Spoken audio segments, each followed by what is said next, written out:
what's poppin' YouTube? I'm here again. Last 2 days I didn't stream because I had some issues, with my camera because I decided to change my camera right here, and I'm shooting on my another camera, right?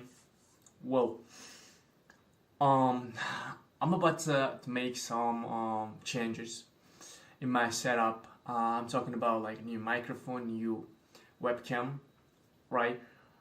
And what else? Like buying is some like keyboards, right? Some ad keyboard, something like a supplement, right. And now I just want to, you know what I'm talking about?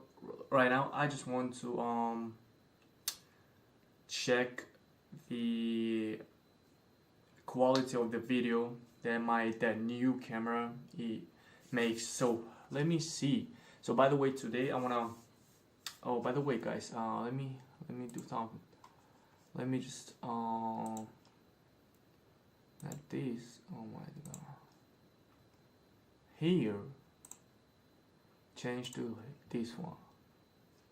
All right. Right now, yeah. I think this will be much better for my opinion. Nowadays, right now, I just make some differences, like make some changes, like I'm just making some experiments how to enhance my quality of the video, of the sound, because I really found the streaming is insanely interesting, incredible, and I really want to continue in that way, in streaming. Yeah, really, I really want to continue in that way, really. And especially with my English, English. By English, I mean only like make conversation and like being like a kind of streamer who speaks in English. I'm not American, okay? I'm not from America, but I really want to make streams and be like a streamer of kind of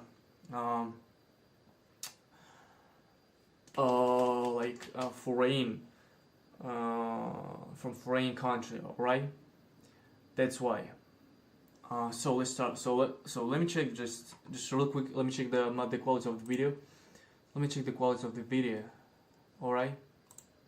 I'm gonna go here. Go. Oh shit. I'm live now.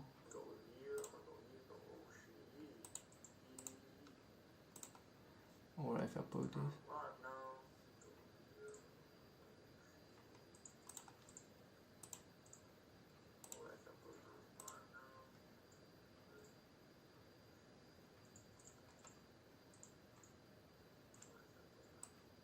Let me check just real quick. Let me check the quality of the video. Let me check the quality of the video. All right.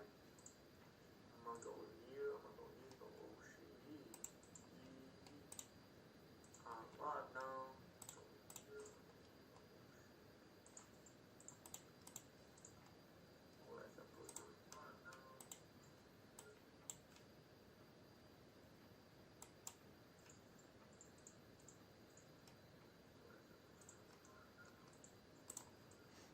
Alright. So what am I gonna do?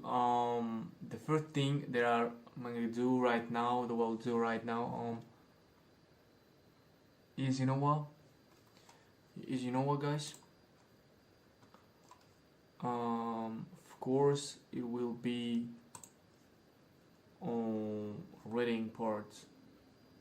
So just for you guys to watch what I'm talking about. Just let me hands him. Alright, let me hands it. Just the hands there. So okay. Alright.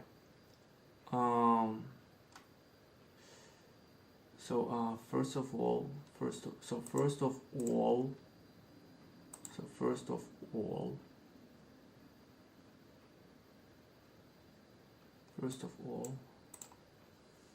let me do one thing.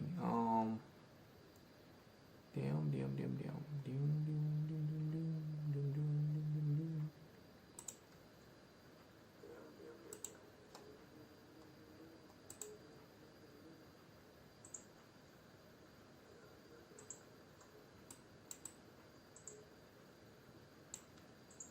Uh-huh.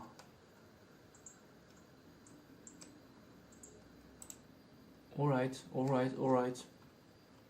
So let's get. So let's get. Let's go like this. Let's go. You can see me now here, right? Alright.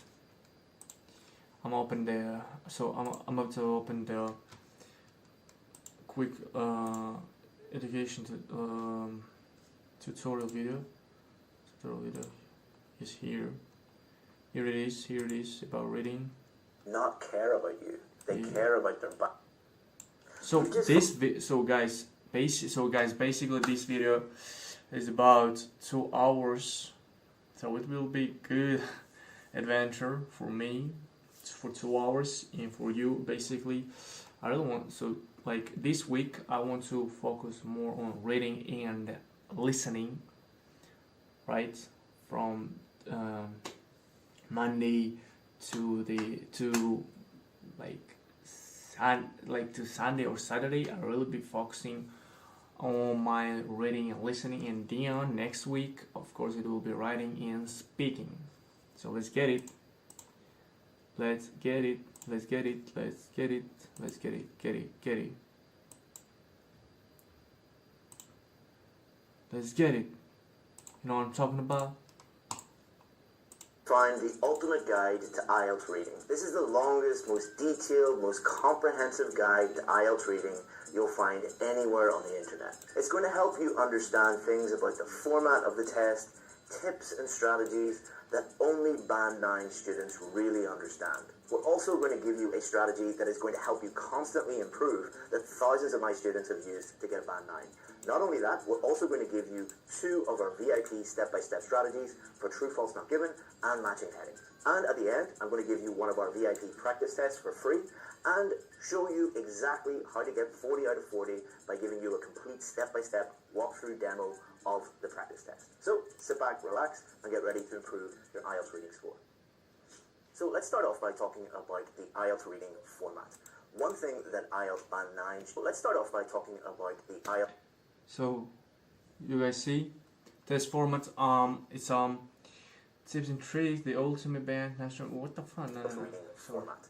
One thing that IELTS Band 9 students who get a Band 9 in reading understand is that general training and academic are the same but different. What does that mean? So one of the key differences is that on the academic test, you will get academic texts. These will be the kind of text that you would find in a university textbook. And general training students don't have academic texts, they have general texts. These could be any text that you find in everyday life. But what is exactly the same is the types of questions that you will get and the strategies that you will use for those questions. So on both academic and general training, you'll get multiple choice, you'll get true, false, not given, you will get matching headings, and you should approach them in exactly the same way. So what Band 9 students normally do is they will practice using both academic tests and general training tests because they understand that it is exactly the same strategy and types of questions. And Band 9 students also understand that general training and academic are the same difficulty. That is because for general training, you need a score of 40 out of 40 to get a Band 9.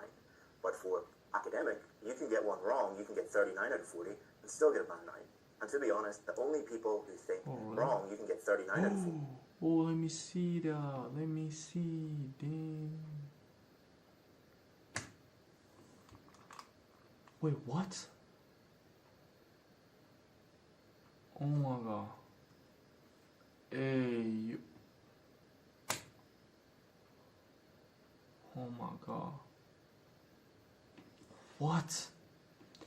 To get an 7, for example, I have to find out like 30 or 32 out of 40? You guys crazy. Oh my gosh.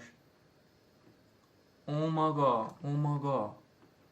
Bro, I thought like to get a 7, I just need only like to find out like from like a 25 to 27, like kind of. But I was being mistaken. I was being a mistake, guys. Damn. Alright, I got you.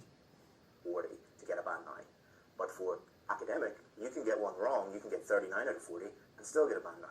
And to be honest, the only people who think that general training is much easier than academic are people who do the academic test and fail to get the score that they need. It's just a way of making themselves feel better by breaking other people's will. That you can get 30 out of 40 to get a band 9.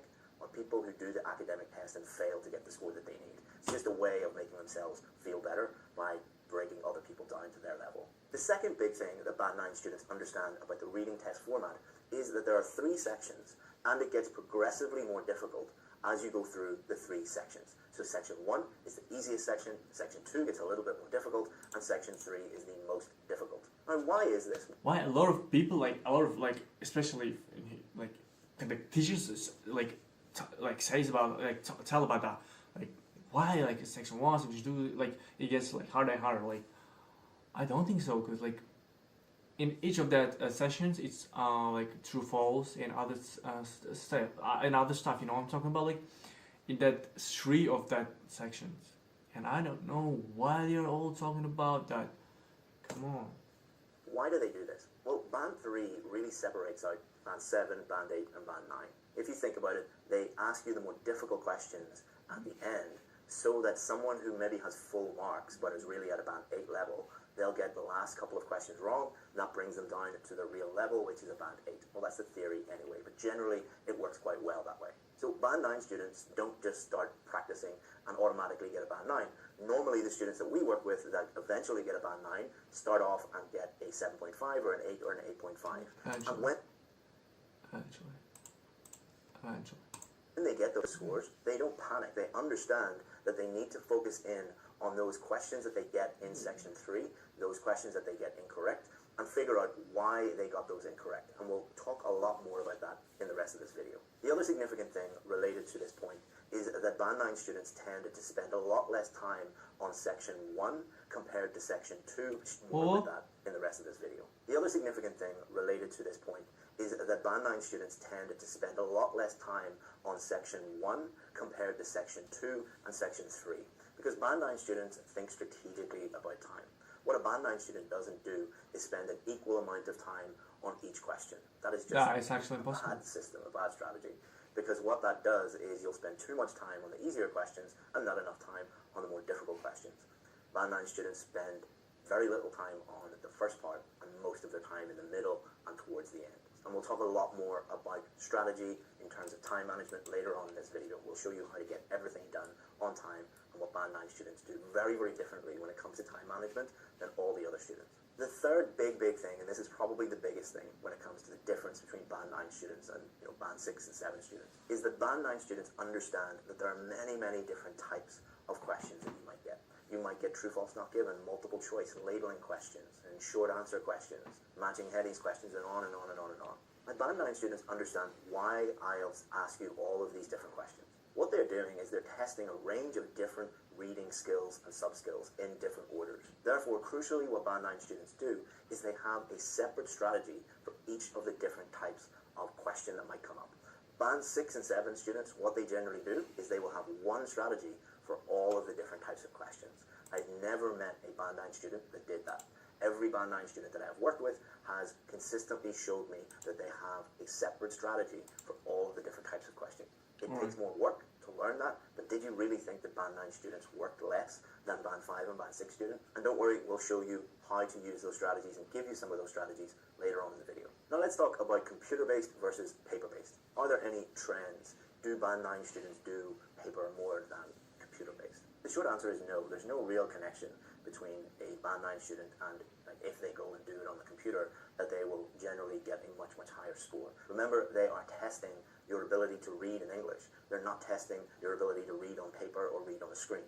However, a lot of students have commented that doing it on a computer is less stressful and more convenient. It does not boost your marks, but it does reduce stress and it's just easier to do. For example, if it is a multiple choice question, you can just click it on the screen.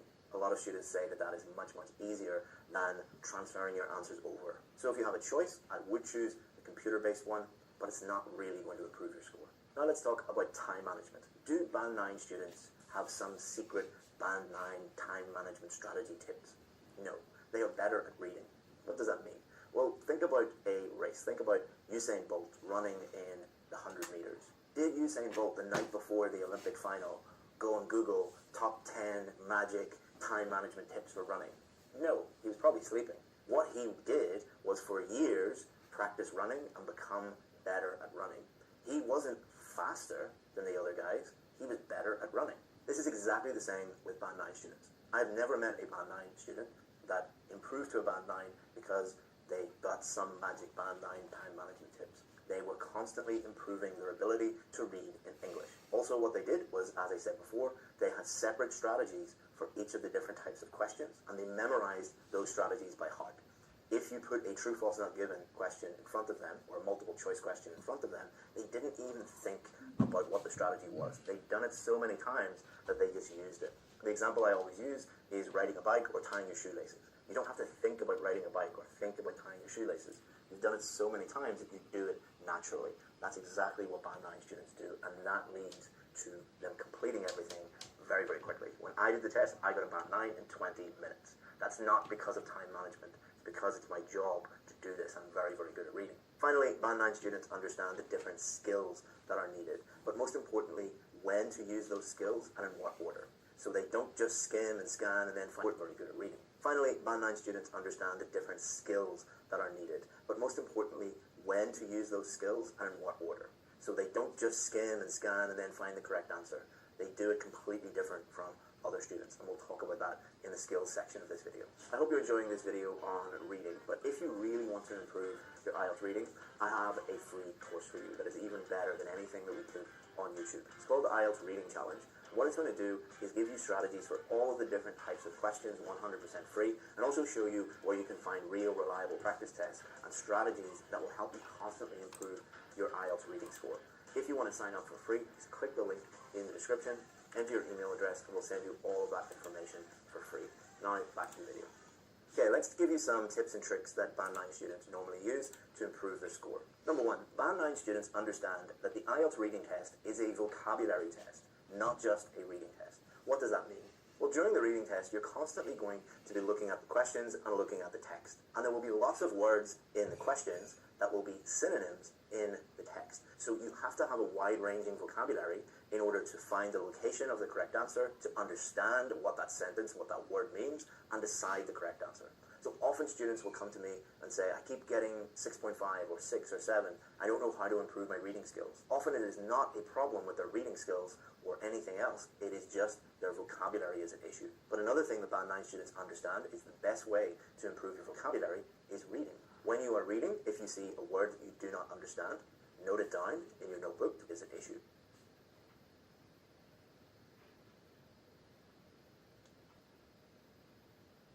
But another thing that Band 9 students understand is the best way to improve your vocabulary is reading. When you are reading, if you see a word that you do not understand, note it down in your notebook, look up the meaning, add synonyms, add all the information you need, and then you will have a vocabulary notebook full of new words. So you will be practicing reading, improving your reading skills, and improving your vocabulary all at the same time.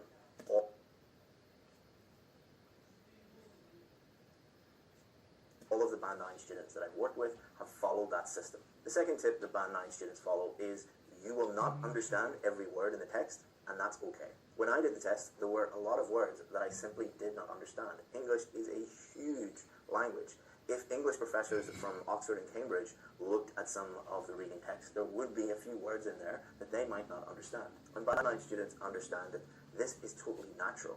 If you move to an English-speaking country and you're working or you're studying there, you're constantly going to be finding new words that you don't understand. That doesn't mean that you can't read and understand the sentence. So what Band 9 students do is they deploy systems when they are practicing their reading, or when they're reading in general, to cope with this and actually use it to improve their reading and improve their vocabulary. So one thing that Band 9 students do is they get used to guessing the meaning from context. What does this mean? Well, if you are reading a sentence and there's a word in that sentence... Sample use of context clues. Sample use of context clues. The team was elated because teachers found out they placed it in the semifinals. ...that you do not understand. What Band 9 students do is they don't panic and go, oh my god, I'm terrible at English. They look at the word and they guess what that word means based on the words around it, based on the context.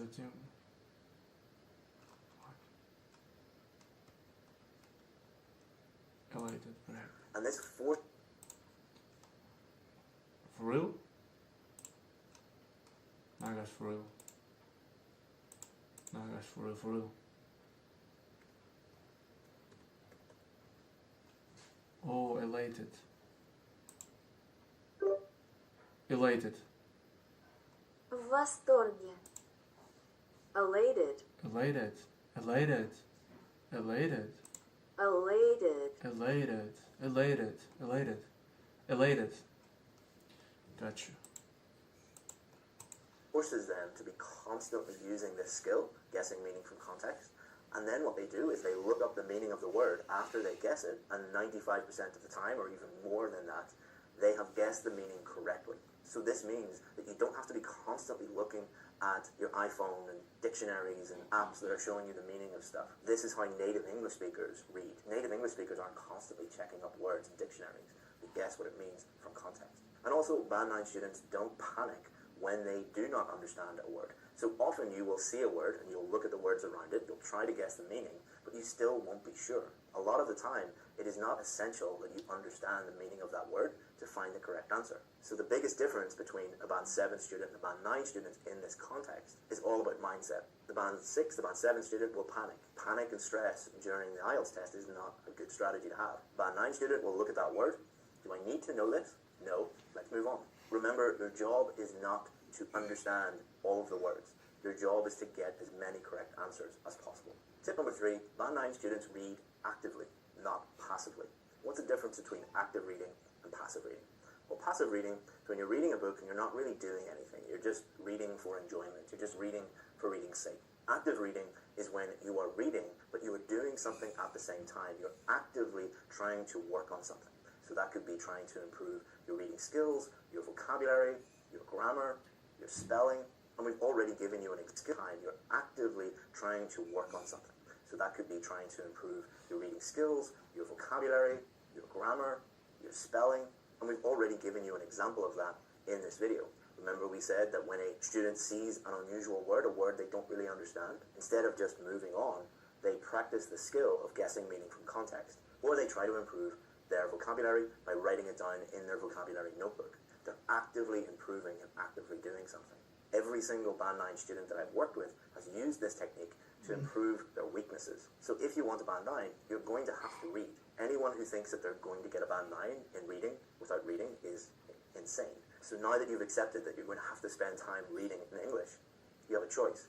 Read passively, which will lead to pretty much zero improvement, or read actively.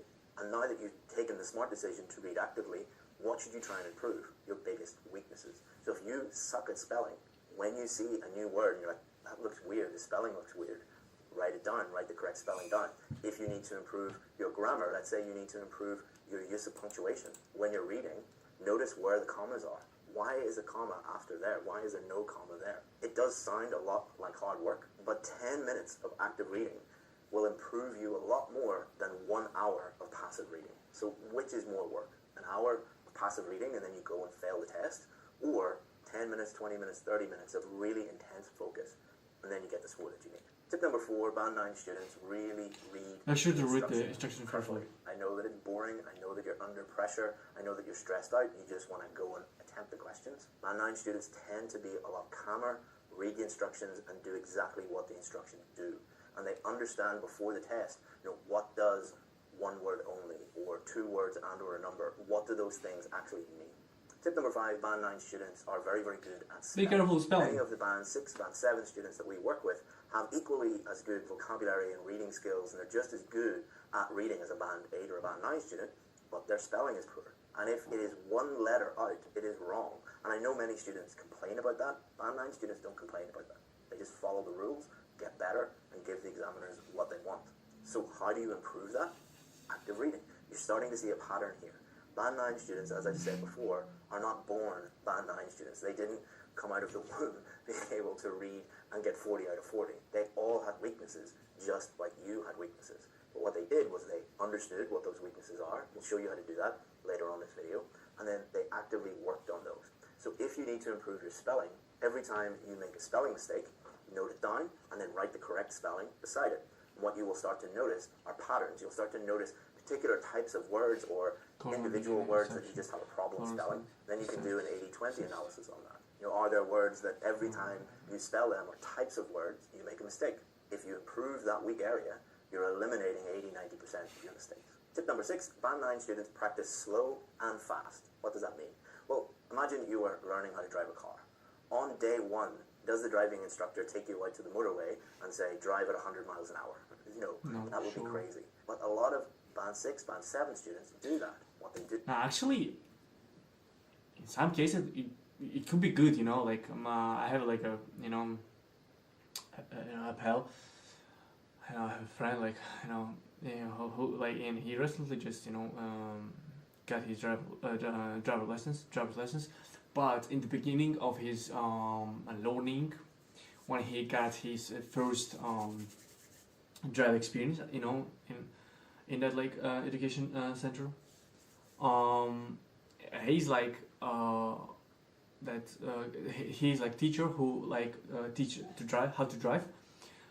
He just told him to sit in front seat and drive rapidly on the street. Can you imagine? And he just was so like nervous, but actually it makes sense, because when you in the beginning of your trainings make that insanely stress out, you're just stressing, then day by day you'll not stress because you've already got this insanely stress in your first lesson. You know what I'm talking about.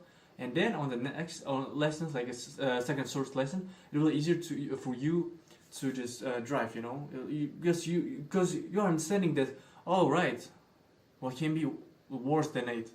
Because like I had like the worst situation ever. Like on my first like driver lesson, on my first day, I just sit in front seat. Like, come on.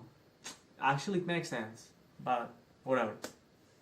Do is they try and get everything done in 60 minutes, and then when they fail to get a high score, they beat themselves up and they're like, I'm terrible at reading. No, you're not terrible at reading. You just aren't ready to go at full speed. So what Band 9 students generally do is when they are beginning their practice, especially when they're learning new strategies or they're working on their weaknesses, they practice extremely slowly. They might take, let's say 6 true, false, not given questions, and they might spend half an hour or an hour just working on those 6 questions. Because what they are doing is not trying to get the correct answer, they're trying to perfect the strategy and learn the strategy. And that simply takes time. But what they do is they get faster and faster. So some of the Band 9 students that I've worked with, when they first started, they were taking 3 or 4 hours to do a practice test.